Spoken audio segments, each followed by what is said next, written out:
Bonjour à tous et à toutes, on se retrouve aujourd'hui pour une émission de TV07. Avec moi, vous allez vivre un week-end fantastique. En effet, Léna, on va vivre un week-end fantastique. Aujourd'hui, nous sommes à Guillaume-Rengrange pour les Cosplays du Cœur. Une convention absolument fantastique. Vous allez pouvoir évidemment retrouver tous les voitures qui ont participé évidemment au plus grand tournage des grands films, Retour vers le futur, Men in Black, etc., etc. Et puis évidemment, on va rencontrer des personnages qui aujourd'hui vont vous faire rappeler un tas de souvenirs. En tout cas, suivez-nous. C'est un week-end TV07 et nous sommes à Guillaume-Rengrange.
Comment est née cette passion chez vous? Déjà, je suis né en 85, l'année de la sortie du premier, et puis ouais, c'est vraiment avec Jurassic Park, c'est vraiment les films qui m'ont toujours plu. Je me suis dit à un moment, j'ai eu l'occasion de pouvoir acheter une DeLorean, et je me suis dit pourquoi pas la transformer, et puis voilà. Donc elle est complètement transformée, c'est une réplique exacte. Encore un peu de travail, mais j'essaie de faire vraiment la réplique exacte de celle du film. Ce mouvement cosplay, c'est un mouvement qui aujourd'hui gonfle, voilà, il y a de plus en plus de passionnés. Oui, ça se voit hein, quand on voit même. On a voilà, des jeunes adultes, on a des enfants, c'est vraiment, et puis on a des personnes. Voilà, c'est vraiment intergénérationnel, c'est top. Ouais. C'est quoi? C'est lié à la nostalgie, l'envie de retourner vers le passé plutôt que vers le futur? Sûrement, hein, c'est la nostalgie des films qui nous ont fait rêver quand on était jeunes. Hein. Donc, je pense que... Donc en plus, durant tout ce week-end, vous proposez des tours avec... Voilà, il y aura des baptêmes qui sont encore en vente à la billetterie. Petit baptême, et on va se faire une petite ligne droite là dans Guilherand, ça va être top. Expliquez-nous comment est née cette convention. Alors, au début, donc nous avons créé avec nos amis cosplayers une association donc, de cosplayers. Et au départ, nous étions en convention professionnelle que en tant que visiteurs. Puis, nous avons acquis dans notre association des membres d'honneur. On a commencé par des acteurs Star Wars, hein, donc Tim Dry, Simon J. Williamson, Sean Crawford qui n'est pas là, John Simkin qui nous a rejoint récemment. Et donc avec ces personnes, nous sommes devenus exposants et à chaque fois que nous exposions dans certaines conventions où nous étions invités, nous les ramenions avec nous en dédicace, en photo, etc. En même temps que de notre côté, nous étions cosplayés, puisque le cosplay, c'est la représentation un peu du monde du cinéma, des séries télévisées, des mangas, des dessins animés, de tous les univers représentés sur tous les supports, que ce soit écrit, que ce soit comment dire, en termes de films, etc. etc. Donc en ayant ces personnes-là parmi nous, en échangeant sur nos pages privatives, associatives, en direct avec eux, l'idée a finalement fait son chemin, que nous étions peut-être en capacité d'organiser notre première convention, qui est née aussi en même temps de l'observation des autres conventions, à cette différence près que notre convention n'est pas professionnelle et elle n'est pas lucrative dans le sens commercial du terme. Chez nous, donc, les entrées, donc le prix des entrées qui est volontairement bas pour permettre à tout un chacun de pouvoir rejoindre notre convention, hein, donc 5 € au lieu des 15, 17, 20, 60 € parfois des conventions professionnelles. Donc là, on a une offre qui est quand même très diversifiée puisque nous avons aussi également la chance de compter parmi nous John Rhys Davies, hein, qui est une figure internationale qui, même si le nom en lui-même n'est pas forcément connu, en attendant sa carrière qui est juste énorme, justifie à elle seule finalement un engouement tout à fait naturel de la part de son public de fans. Donc là, nous organisons notre première convention caritative, puisqu'une partie des revenus non négligeables va aller en direction des Blues Roses. Les Blues Roses, c'est 70 ans d'existence, un peu plus de 70 ans d'existence. Les Blues Roses ont été créés à Saint-Hilaire du Touvet, tout près de chez nous, dans un sanatorium. En France, c'est une association qui, au niveau de la nationale, compte à peu près 5300, 5500 bénévoles. Alors, je vais parler plus précisément de notre comité de Valence, les Blues Roses Valence. Nous sommes à peu près 45 au niveau du groupe. Nous intervenons au niveau de l'hôpital de Valence, en pédiatrie, en gériatrie, également dans 2 maisons de retraite, une sur Valence en centre-ville et une tout près de Beauvallon. Vous leur proposez quoi? Toutes sortes d'activités? Des jeux, toutes sortes de jeux, des activités pour les petites filles, des colliers, des bracelets à réaliser, des lectures aussi lorsque l'on va dans les chambres. On leur propose de la poterie également, et tout ça a un coût. Et voilà pourquoi tous les bénéfices vont être les bienvenus pour pouvoir continuer nos activités dans de très bonnes conditions. Moi, j'aime particulièrement le rire du Joker. Écoutez bien. Si vous voulez être joyeux tous les jours, vous écoutez ce son. Voilà, la vie est belle. Chez les très jeunes aujourd'hui, on a une poussée cosplay plutôt manga aujourd'hui. Oui, bon après je pense que c'est aussi un petit peu diversifié, c'est un petit peu aussi en fonction de la mode du moment, mais c'est vrai que par exemple quand il y a des grands blockbusters qui sortent comme Avengers, comme DC, donc avec Superman et ses associés, d'un seul coup on a une petite poussée de fièvre avec les cosplays Marvel ou les cosplays DC, mais aussi les autres univers. À un moment donné, on avait du Matrix, par exemple. Alors, c'est plus chez les adolescents que chez les tout-petits, mais voilà, il y en a pour tous les goûts. D'ailleurs, je précise aussi que l'association qui nous complète, donc Magic Universe of Cosplayer, l'association donc Un jour un espoir, qui est une association de Saint-Péret, de cosplayers, est spécialisée dans le Disney, donc dans les personnages de Disney, donc Mickey, Donald, Winnie l'ourson, etc., etc. Et donc nos univers finalement se complètent bien, se marient bien les uns avec les autres. Et eux aussi, d'ailleurs, je leur fais un petit coup de pub, de leur côté, ils ont aussi cette fibre caritative, puisque une grosse partie aussi des fonds qu'ils ont recueillis est reversée pour les enfants handicapés dans l'achat de fauteuils, par exemple, pour les personnes en mobilité réduite, notamment les plus jeunes. Donc eux aussi sont animés du même sens de partage que nous pouvons l'avoir nous-mêmes. Donc le cosplayer, au départ, on peut penser que c'est quelqu'un de narcissique, c'est quelqu'un qui veut plaire, qui veut se montrer. Et puis c'est vrai que quelque part, quand on endosse un costume, un uniforme, on a un petit peu cette tendance à se prendre pour le personnage. Et c'est ça aussi d'ailleurs, entre parenthèses, qui donne un peu de crédibilité. Donc on devient quelqu'un d'autre et c'est assez jouissif. Et donc une fois qu'on est devenu quelqu'un d'autre, on interagit avec le public. Et donc on donne du rêve à des gamins. On voit les parents qui sont très contents de voir leurs enfants se faire photographier, braver parfois leur peur. Parce que moi, par exemple, je fais Thanos, par exemple. Donc du coup, voilà, ça peut susciter quelques peurs chez certains. Et bon, on est des fois surpris qu'il y en ait certains qui puissent, parmi les enfants, des fois très jeunes, qui viennent braver leur peur progressivement avec un peu l'encouragement de leurs parents et la fierté ensuite de leurs parents quand les enfants ont réussi à juguler un petit peu ou combattre leur peur, quoi, voilà. Très bien, en tout cas les cosplayers ont du cœur ce week-end à Guéret-en-Grange. Merci Monsieur Sénèque de toutes ces explications. Et puis bon salon, et puis bon vent. On a 2 jours, donc allez, on continue notre balade dans le pays des rêves, c'est fantastique. C'est un week-end, c'est les cosplayers du cœur. Nous sommes à Guéret-en-Grange.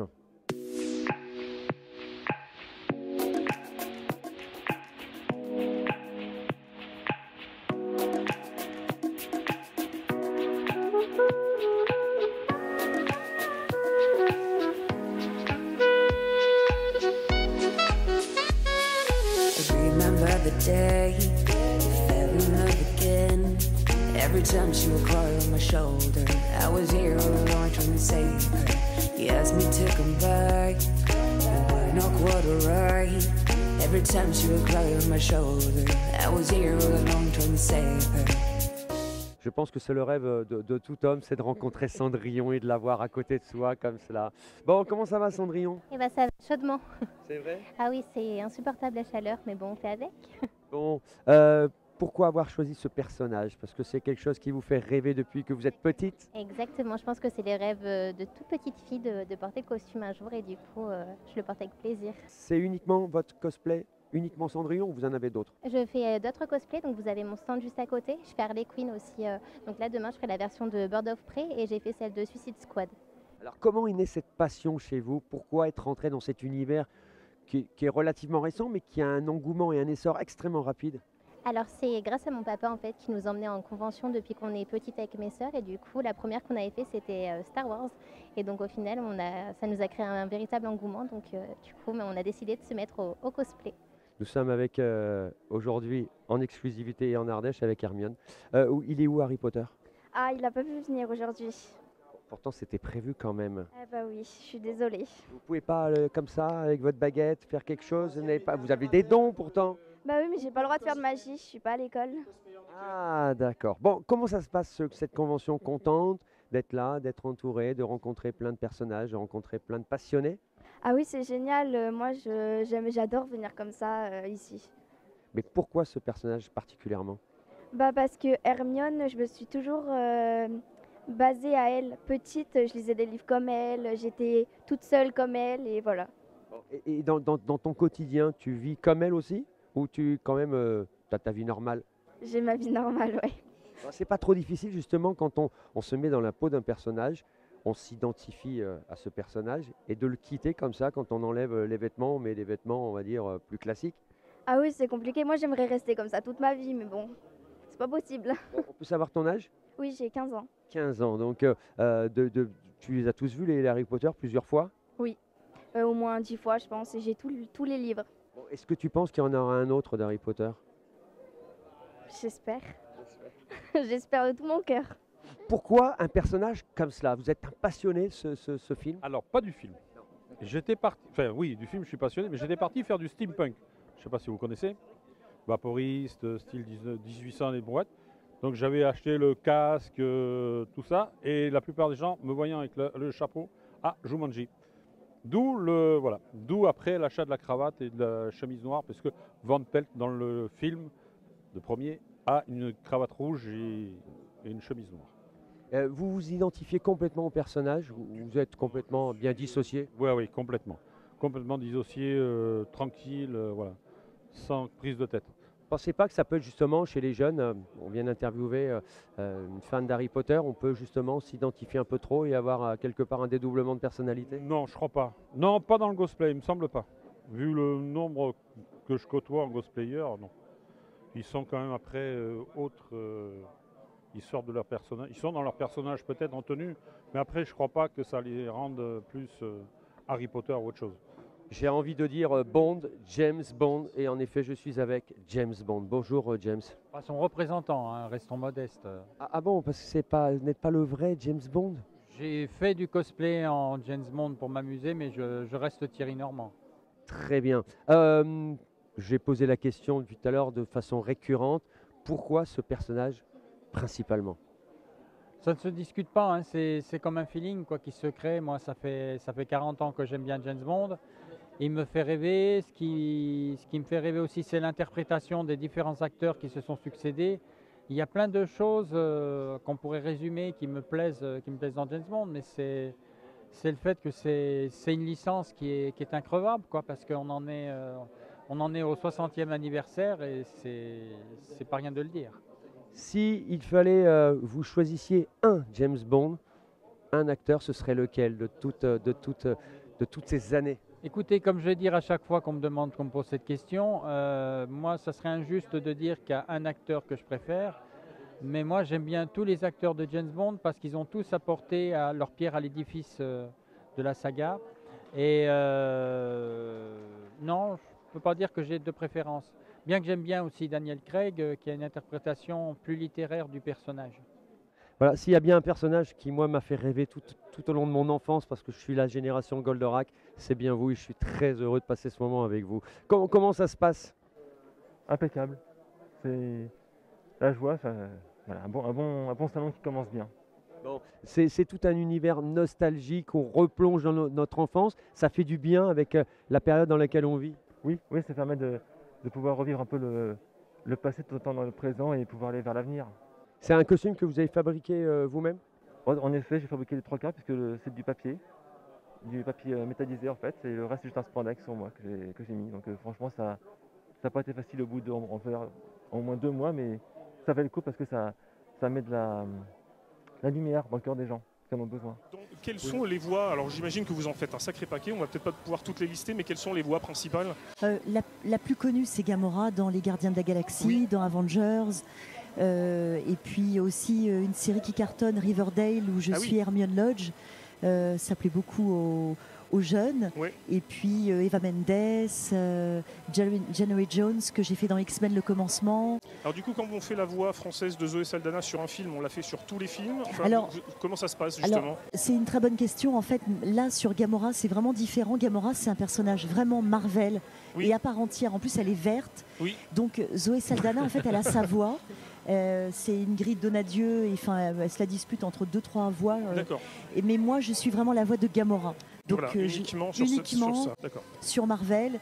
Comment ça se passe concrètement? On a tous déjà vu des images à la télé des doublages, mais donc en fait, si on veut résumer, vous avez une bande qui défile avec les textes, avec les intonations. C'est exactement ça. Il y a de la répète avant.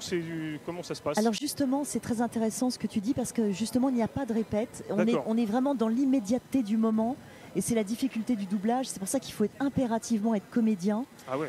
On arrive, on voit la scène qu'on a à doubler et on doit être dans l'immédiateté de la scène, du moment.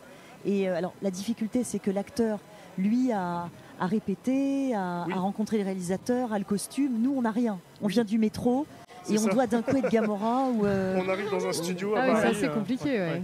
Et alors sur la bande qui défile, donc qui est synchronisée à l'image, vous avez uniquement le texte ou il y a quand même quelques infos? Je sais pas moi. Alors en fait, il faut savoir jongler entre l'image et la bande rythmo.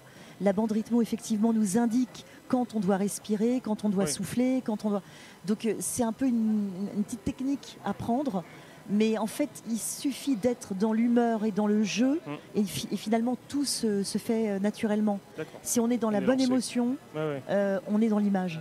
Oui, je disais dans la tourmente par infernale, vous êtes un peu le Bruce Lee de service, c'est carrément la tenue. Oui, c'est un clin d'œil volontaire du jeu de la mort, du combat de Karim Abdul-Jabbar contre Bruce Lee. Contre Bruce Lee, c'est ça. Voilà, donc il a été un pur délire. Mais j'imagine. Alors comment ça se passe? Il y a Eric et Ramsey qui vous appellent, qui vous disent on aimerait que tu fasses un. Alors pas du tout, non, c'est il se trouve que je rencontre sur un autre tournage le producteur délégué du film et qui me dit je vais te présenter, tu as l'air bien allumé, je vais te présenter 2 autres allumés et il se trouve que c'est Eric et Ramsey et que c'est leur premier film, c'est La Tour Montparnasse Infernale et que je me retrouve là-dedans. En fait ils cherchaient des jumeaux, enfin non, au départ ils cherchaient 2 mecs, ils cherchaient un mec qui fasse des arts martiaux et qui soit comédien et en fait ils ne sont pas trouvés, donc du coup je me suis retrouvé à faire des jumeaux. D'accord. Voilà, c'est oui, ça en plus, en plus il y a 2 personnages. Il y a 2 personnages, oui. Ce qui doit être assez marrant à faire d'ailleurs. Mais c'est souvent, alors il y a 2 trucs qui liés à ça, c'est que souvent on me dit c'est pas moi qui est ton frère. Des gens que je rencontre dans la rue, tu vois. Et sinon souvent on me dit c'est le chinois de la Tour. Et pendant très longtemps, j'ai cru que c'était mon nom de famille de la Tour. Tu vois, donc c'est. Bon, et Kaamelott, on est obligé de dire un mot de Kaamelott parce que là, c'est quand même une sacrée aventure, un succès quasi surprenant parce que j'imagine que quand M6 a regardé le scénario de la série au début, ils ont dû se dire waouh, ça va être quand même difficile à. C'est amené par Yvan Le Bolloc qui voit le court-métrage d'I.A.S. Rae. Et qui tombe amoureux de ce court-métrage et qui demande à Alex est-ce que tu serais capable d'écrire ça en série? Et du coup, ça se cale comme ça. Mais à la base, c'était pas prévu pour être une mini-série. Mais M6 a eu du nez parce que à l'époque de Caméra Café, ils n'en avaient pas voulu parce qu'ils trouvaient ça trop anxiogène. Et comme il y avait un gars et une fille qui cartonnaient, ils se sont dit mais qu'est-ce qu'on a dans les cartons? Et dans les cartons il y avait Caméra Café. Et ils l'ont ressorti et ça a eu du succès. Alors on peut parler un peu du personnage dans Camelot, qui est alors, le personnage, qui est aussi un bel allumé. Alors je pense que Camelot c'est le hold-up du siècle en fait. Moi je me suis retrouvé sur Camelot. Ma phrase la plus longue c'est ah. Oui c'est vrai, c'est vrai. Donc quand on a commencé on m'a proposé de venir en convention. La première fois qu'on m'a appelé, je pensais que c'était une blague, donc j'ai raccroché à la gueule du mec. Et après, quand on m'a dit non, mais vraiment, on veut vraiment que tu viennes. Ah oui, parce que ça j'y marche. suis allé. En fait, la chance que c'est que c'est une figuration de luxe et il se trouve que les 1 sont que 2. Oui. Et donc du coup, c'est c'est un vrai duo. Voilà. Ouais, on a imprimé vos deux visages. C'est une figuration de luxe qui devient de fait un personnage à part entière, mais c'est pas voulu au départ. Et puis après, Alex aime bien le duo qu'on forme. Et malheureusement, Lam Truong est décédé en cours de route. C'est pour ça que ça s'est arrêté aussi. Oui, d'accord. Et il était très compliqué de reprendre sans Attila. Donc du coup, voilà. Donc moi, dans mes rêves les plus fous, parce qu'il se trouve que dans la vie, la particularité de Camelot, c'est quand même qu'on est pour la plupart potes entre nous. D'accord.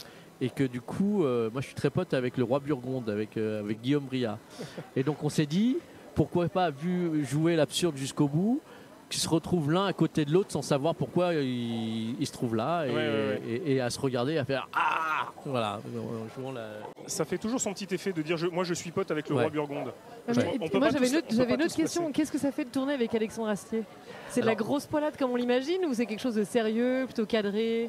C'est un mix des deux, mais il faut savoir que quand ça a commencé, Camelot,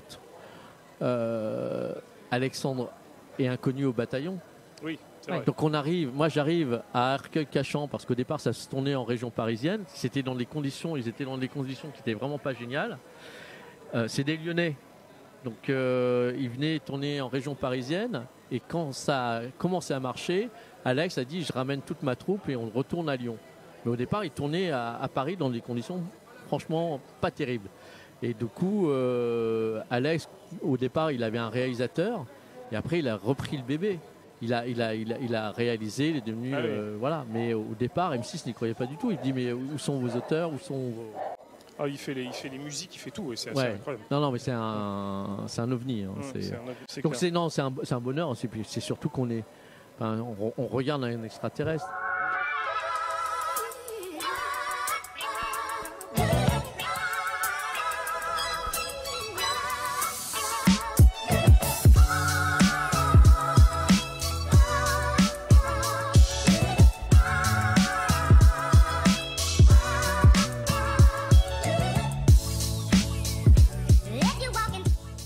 Voilà, je suis avec Alicia Praly qui est maquilleuse ardéchoise, rappelons-le, privadoise, mais également perruquière. Elle est en train de réaliser sur cette convention aujourd'hui à Guéret-en-Grange un maquillage. Bonjour Alicia, parlez-nous un petit peu de l'univers du maquillage et comment vous êtes venue à ce métier. Bonjour.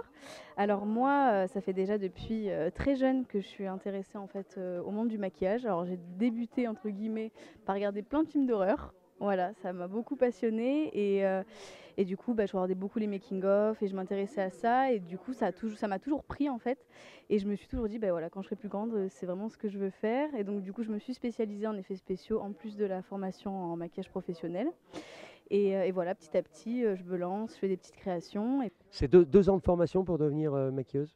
Alors là, en effets spéciaux, oui, c'est ça. En fait, moi, j'ai fait un premier cursus, une première année, donc seulement en maquillage professionnel. Donc qui englobe tout type de maquillage, mode, théâtral. On voit un petit peu d'effets spéciaux, mais c'est vraiment des petites bases.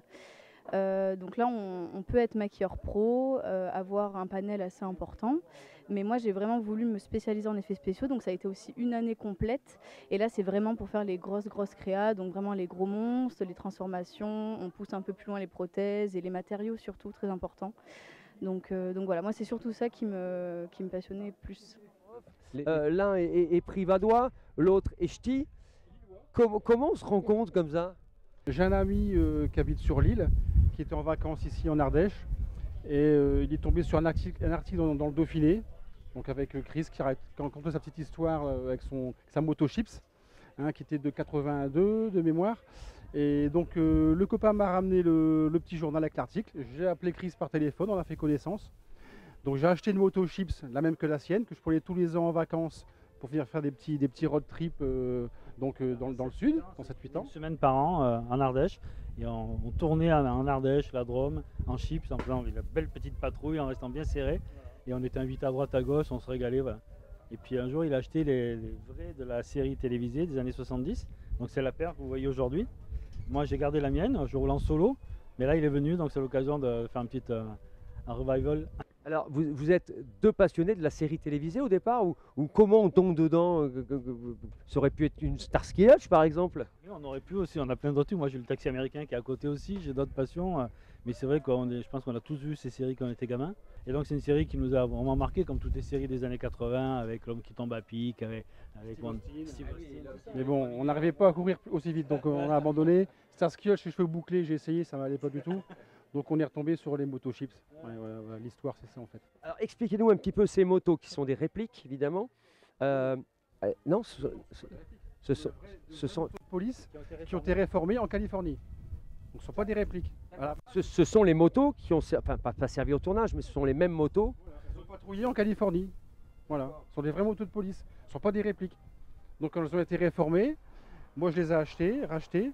Et par le biais d'un ami anglais qui les a rapatriés donc en France, c'est tout un circuit.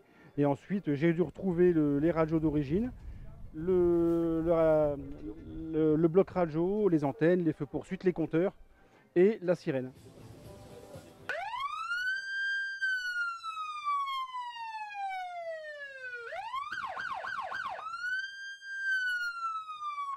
Alors justement, quand vous roulez comme ça sur les routes, les gens reconnaissent un peu?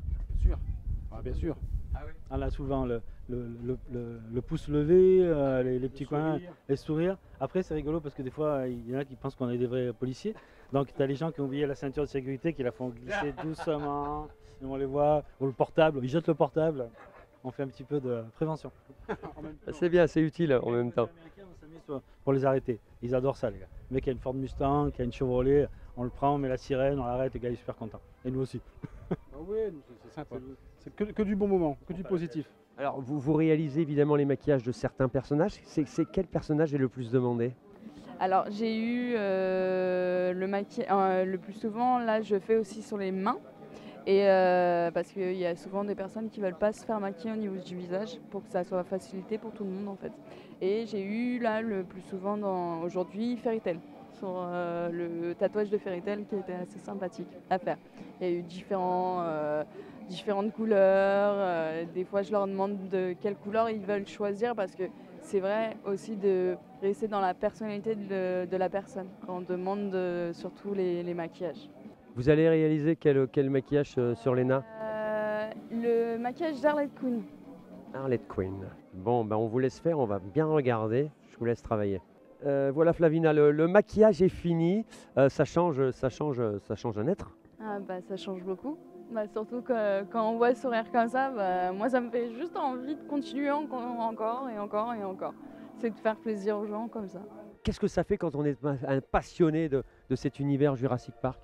C'est toujours super parce que nous on a grandi avec et c'est vrai que les nouvelles générations réapprennent un petit peu cet univers-là grâce entre autres aux nouveaux acteurs, les acteurs du moment qui reprennent cette saga et qui vont apparemment la terminer. Mais moi j'y crois pas des masses. J'y crois pas. Parce qu'ils annoncent que c'est le dernier. Alors ils disent sur l'affiche, il y a bien marqué vivez avec nous, vivez la fin de l'ère Jurassique. J'y crois pas. Parce que je pense que il y a un engouement tel pour les dinosaures au-delà des films que je pense que si la licence Jurassic Park s'arrête, c'est je pense un manque à gagner pour eux et c'est pas avoir le nez creux. Je pense que à mon avis, connaissant le business un peu derrière les films, moi-même ayant une boutique de jouets, je n'en mettrai pas ma main à couper, mais à mon avis, il y aura d'autres films. Bon, soyons quand même un petit peu concrets et réalistes. L'ère Jurassique est terminée, parce que vous disiez l'ère Jurassique va continuer, mais qu'est-ce qui justement passionne encore aujourd'hui les petits, mais également les grands, de ces fameux personnages et ces fameux dinosaures et autres consorts? En fait, je pense tout simplement que les dinosaures, il n'y a pas besoin d'imaginaire en fait. Ils ont existé. C'est-à-dire qu'on a des preuves de leur existence, on a des squelettes complets. On arrive à avoir des squelettes complets, on arrive même à avoir des fragments de peau, des œufs. Dernièrement, il me semble, il y a quelques mois, il a été trouvé un œuf fécondé. Donc on a vu l'intérieur d'un œuf fossilisé. Donc c'est du concret. Et je pense qu'en fait, quand vous regardez un film de monstres, on va les appeler les monstres. Alors moi je ne trouve pas que ce soit des monstres, je les trouve beaux. Je trouve que c'est des beaux animaux. Mais on va dire dans des films de monstres, le dinosaure est un des seuls, si ce n'est le seul, réaliste. C'est-à-dire palpable. Je vais le dire comme ça, palpable. Ils ont vécu, on a des preuves de leur existence et leur gigantisme est avéré. C'est-à-dire que ce n'est pas dans l'imaginaire des gens. Et ça, pour moi, en tout cas, c'est ce qui a fait aussi mon amour pour ces bestioles. Nous sommes avec des personnages, Captain America. Quelques mots pour parler de cette convention. Écoutez, c'est une très belle convention. C'est la première en plus, je crois, ici. Pour une première, franchement, c'est plutôt une bonne petite convention, on va dire. Voilà, donc venez nombreux pour les années suivantes si ça se reproduit. Pourquoi déjà ces personnages particulièrement? Alors, moi, ce personnage, je l'aime depuis que j'ai 8 ans. Je lisais les comics. C'est un petit kiff un peu de la cosplayer, mais voilà. Et toi, je t'en prie, parle pour toi. Je m'identifie beaucoup à Wanda Maximoff. Et voilà, la Scarlet Witch. Qu'est-ce que ça fait de rencontrer John Rhys Davies d'ailleurs? J'en tremble encore un peu parce que c'est un de mes héros d'enfance. Voilà, c'est un des premiers films, Le Seigneur des Anneaux, ce sont des premiers films que mon papa m'a montrés. Donc c'est beaucoup d'émotions. Je lui avais rapporté l'anneau unique, mais il n'en a pas voulu. Voilà. Bizarrement. Bon, en tout cas, gardez cette fraîcheur, cette joie de vivre. En tout cas, on se retrouve très rapidement pour d'autres programmes. Suivez-nous sur TV07. À très vite. Ciao, ciao.